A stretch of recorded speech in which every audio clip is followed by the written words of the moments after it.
Let me tell you a story.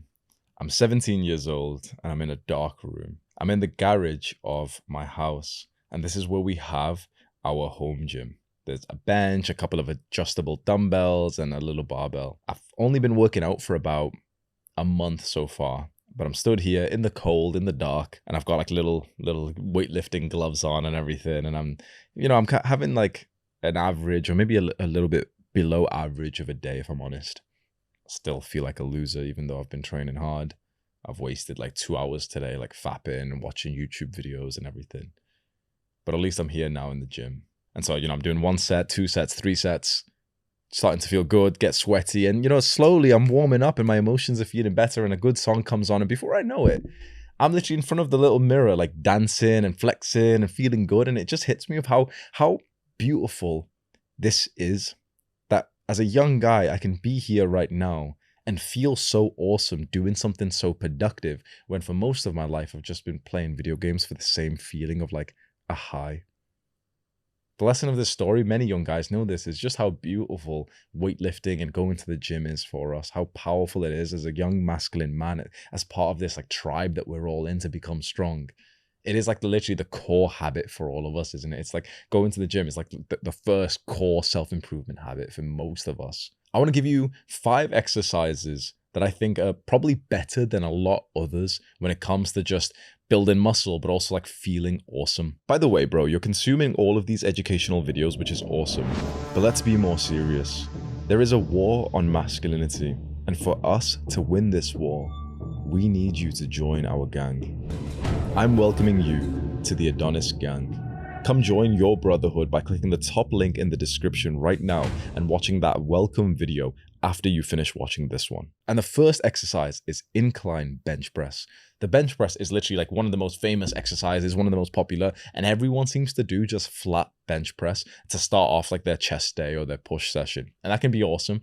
What I will say though is the risk of injury with flat bench is much, much higher than the risk of injury with incline or decline bench press. This is something that a lot of young guys don't think about, but over your entire life of like literally 50 years of lifting weights, flat bench press is going to injure you at some point. It's just basically inevitable. Someone will react to this video and say, no, if you've got good form, but it's like generally, if you are challenging yourself at some point, you probably will get injured, and it's probably going to be in either bench press, deadlift, or squat. It's going to be in with those exercises. If you just give it the smallest degree of incline or decline, the risk of injury drops dramatically just because of how like the bench sort of like supports your shoulder, and it changes like the arc that you have in your back. Not only that, if you do incline bench press, just a little bit of an incline, 15 degrees, 30 degrees, you'll build the upper part of your chest. This is like standard like bro knowledge now. The bigger the incline, the more that the activation will go like basically up your chest and up into the shoulder. So if you're completely flat, it'll be like most of your chest here. Of course, it'll still hit your like upper chest and everything as well. But this is if you really want to get like specific with your training and you really care about, magnifying like every inch as you want, like sculpt it perfectly. If you do flat bench, it's like more on like this part of the pec. Once you get a higher incline degree, it'll go upper and upper and upper till eventually, if you're like completely upright, for example, if you're stood up straight or if you're like sat up straight, well, that's going to hit the front delt there. So if you bring it back to about 45 degrees angle, 30 degrees, 15 degrees, you'll naturally hit this upper chest, and that's actually the most attractive part. So you can see that if I'm like this, what looks nice is this little gap between my chest there. And if I had hit incline bench press for longer in my life, like I didn't hit it till about 4 years into my training, right now my chest would actually look way like bigger, even if it was basically like the same size, but just more of the mass was up at the upper chest part. That's a whole like bro spill of words. Basically, if you hit incline bench press, your chest is going to look more aesthetic than if you just did flat bench press. Barbell or dumbbell, you choose your preference. For me, I often change it. Like dumbbell feels better, but then I feel like it's just kind of annoying to set up. There's so much more movements. You've got to like get the dumbbell from the rack. Okay, bring it here, bring the legs here, and then push it up here. Then, you know what I mean? So I've often preferred bench press, barbell press, but I will say that dumbbell press gives me like a nice better squeeze, which I personally think is more important for when you're actually trying to get like muscle gain. The second exercise, which many guys don't do, is hip thrust. So many guys will squat and deadlift, and those feel like alpha exercises. Hip thrust is kind of like the exercise that you see a bunch of the girls do in the gym. And often it builds like a really, really beautiful physique in girls when they just do hip thrust. Many guys are almost afraid to do hip thrust because, one, it kind of feels like, oh, it's gay. It's like, girls do it. Or two, many guys do rightly say like, oh, you don't really need to do it. You can do Romanian deadlifts or normal deadlifts or squats and it's fine. What I will say is hip thrust hit your glutes and your hamstring really well. And your glutes specifically are a very important part of the leg because your glutes are kind of like the shoulders of your leg, where, if you like to have nice looking arms, it's actually not about the arms. It's actually about the separation of your delt to the arm. So essentially, it's like when girls say, oh, he's got nice arms, often they don't even know what they're talking about because it's not arms what they're talking about. It's not biceps or triceps. It's actually literally lateral delts that girls are attracted to because it gives you a shoulder look. It's the same thing with legs. If we just look at you and you're not doing a full-on quad stretch, but you're just walking through the street, your legs will look a lot more jacked and you'll look a lot more strong and like thick if you had bigger glutes and hamstrings than quads. Quads are kind of like the muscle that everyone wants to train and do squats and stuff, and that's awesome.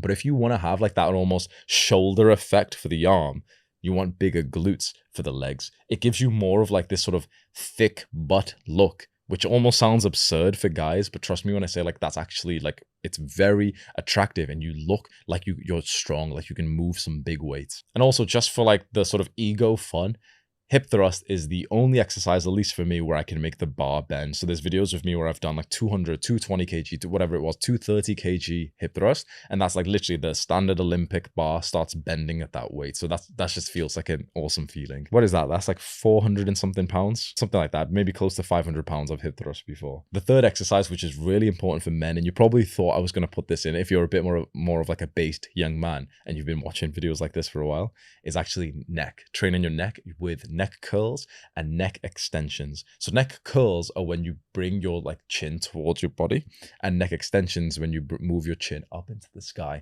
And you do this whilst just like sat on a bench, and you can put the weight like above you like this, or you can put the weight on the back of your head like that. When you look at the pictures of guys who have had like their necks photoshopped, it's such a big difference that the only difference between these pictures right now is that the guy's neck has just been photoshopped to be bigger. But if you were actually honest and I asked you, but just at looking at these two little profile pictures, if you had to fight one of these guys, you'd naturally choose the one on the left who's got a skinnier neck.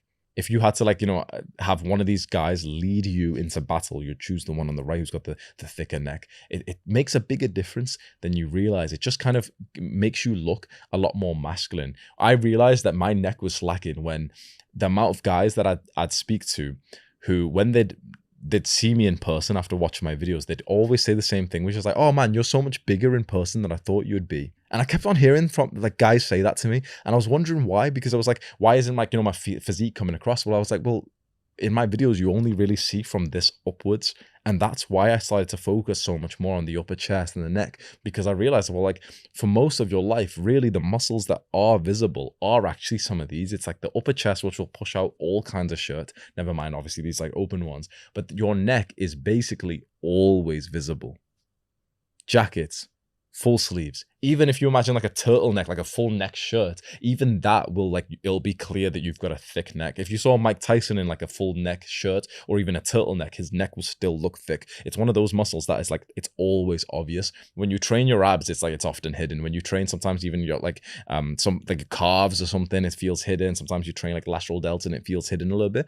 Neck is one which is always there. I'll give you a few tips with training neck because I've been doing it religiously now for a few years. When you're doing the forward one, curl and neck extension, these days I don't actually use like actual weights. What I do is I just kind of like use my hand instead. So I've always hated neck setup. I've hated training neck because it's just so annoying grabbing the weight, putting it there onto your neck. It feels a little bit unsafe. It feels weird. It's, it's this heavy, weird feeling and everything. It feels really unsafe in a public gym as well. And so these days I use basically unweighted, but I'll just kind of do slower reps and I'll really squeeze it slowly. And I'll also just randomly put my fist like this and press against my neck like that as well. So you can argue that, oh, but it's not even. You don't know exactly what weight, how much volume that like force there is pushing right now, because it's kind of weird to like push at the same time that you're trying to move it and stuff. So it's definitely not accurate. But these days I just prefer doing that than actually grabbing like a bunch of plates or using like the bondage, BDSM stuff, like the gear that you put on your face and the masks and everything. I don't want to use any of that. It's just annoying having it all on your face. It's like ripping into your beard. I've got the heavy weight here with the towel, and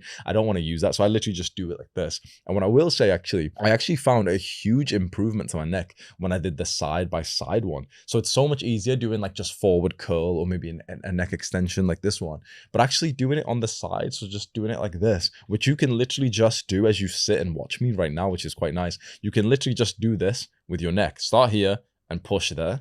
That's it. And what you can do is just press against you. There you go. So if I start here, now I'm going to press my neck down with my fingers, and I'm just going to press against that for a rep. There you go. 1 rep. 2 rep. 3 reps. Do 20 or 30 of those. Do the same thing here. In a weird, you're still going to actually make muscle. I know it seems like goofy or whatever, but you're literally going to still make muscle, and you can do that whilst you're literally sat watching YouTube. The 4th exercise I actually want to tell you about is a new one that, I'm not going to lie, it sounds kind of sad, but I saw a tweet from Andrew Tate doing this exercise, and I was like, oh, it actually looks really cool, so I'm going to try it. Basically, you just sit down.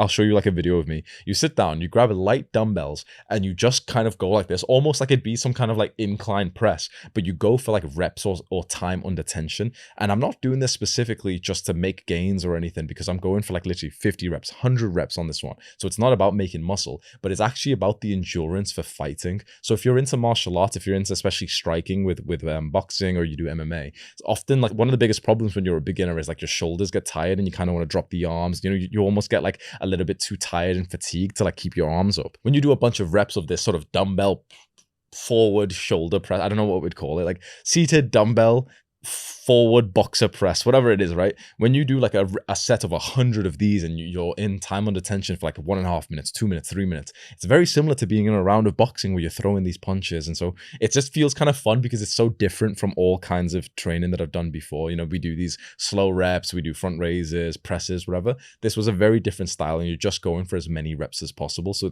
it's quite a nice brain dead movement. Choose a nice lightweight. I think I use 5 kg dumbbells, so 5 kg, 5 kg.